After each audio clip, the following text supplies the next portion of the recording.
I now give the floor to the distinguished permanent representative of Sri Lanka.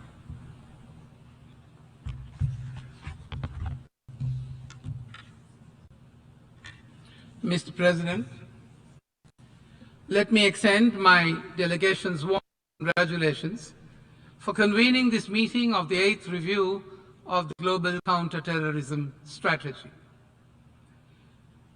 I'm going to assure you, Mr. President, of my delegation's fullest support and cooperation in ensuring this initiative will provide an appropriate and complete response to the scourge of terrorism. Mr. President, we cannot fear those who operate in the shadows. Terrorism, we know, is adamant. The fight, therefore, against it requires endurance, specific countermeasures, intelligence, and effective operations having due regard to its law. Mr. President, as we have all heard this morning, terrorism is one of the gravest threats to global peace and security.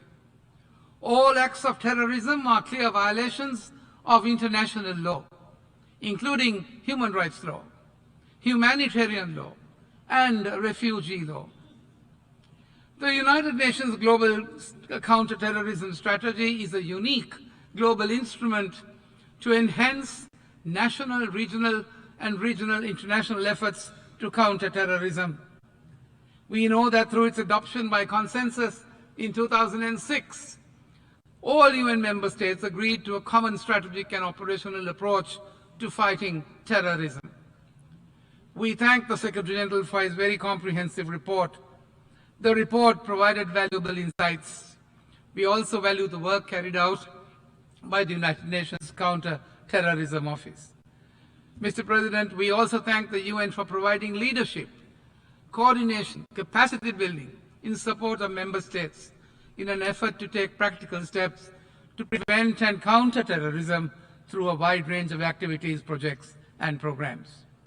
Mr. President, we as a country are deeply concerned about the spread of terrorist organizations and the rise in terrorist networks worldwide, which directly hinder the global collective efforts to achieve sustainable development and threaten efforts to maintain global peace and security.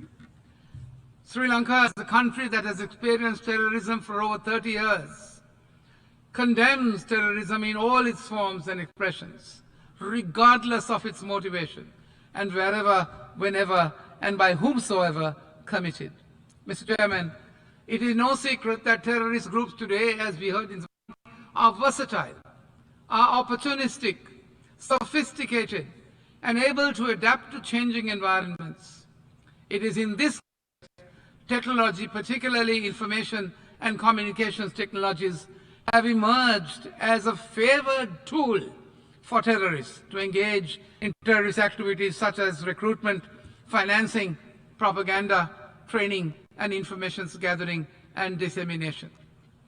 Mr. President, we have seen furthermore the rising threat posed by terrorist attacks on the basis of xenophobia, racism, or intolerance, or in the name of religion or beliefs in all of particular concern. It therefore requires coordinated global measures, and the root causes of terrorism must be addressed by promoting religious dialogue and intercultural tolerance. We must not forget, and we are grateful to the United Nations and its specialist agencies for being in the forefront in the fight against terrorism. Sri Lanka stresses the importance of adhering strictly to the United Nations Charter and other international laws when combating terrorism, whilst being sensitive to the adherence to the preservation of human rights and of international humanitarian law. In this regard, Mr. President, it may be worthwhile to recall Sri Lanka's post-conflict measures, including rehabilitation and confidence-building measures, form an important component, I say, of eradicating terrorism and preventing its re-manifestation. We are proud of the fact that Sri Lanka was able to successfully rehabilitate 12,000 ex-non-state actors including 594 child soldiers, and reintegrate them back to society after the conflict ended in 2009. This is in addition to the work carried out by resettling internally displaced persons and demining large swaths of territory, enabling civilians to resume life after the conflict. Mr. President, Sri Lanka commends the efforts of the United Nations Office of Counter-Terrorism and other UN entities engaged in counter-terrorism activities. At the national level, the government of Sri Lanka has established the necessary legal framework to enable law enforcement and legal systems to address acts of terrorism, while strengthening the international cooperation in the combat against the global phenomenon of terrorism. The Prevention of Terrorism Act and the Public Security Act in particular provide the framework for national counter-terrorism efforts. However, these laws are currently under review and a possible amendment appropriately so as to ensure that they are consonant with global best practices and international law.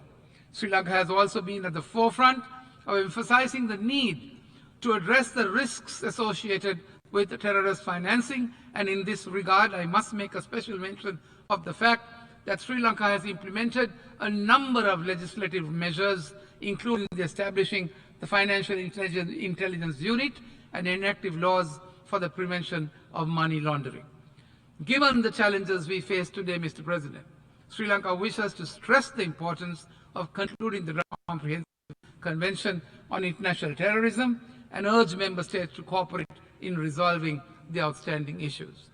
There has never been a more crucial time to accomplish this than now. So therefore, Mr. President, in conclusion, Sri Lanka welcomes the convening of the United Nations Global Congress dedicated to advancing the rights and the needs of victims of terrorism.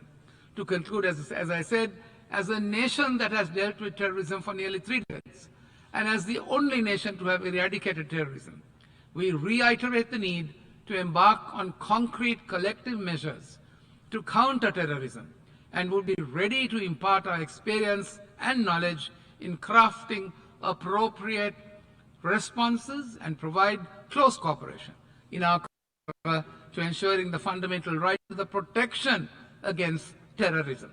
Let us therefore, my dear friends, together prevent, pursue, and protect and prepare to counter terrorism in one voice and by unequivocal measures. I thank you. I thank you, Mr. President. I thank distinguished permanent representative of Sri Lanka.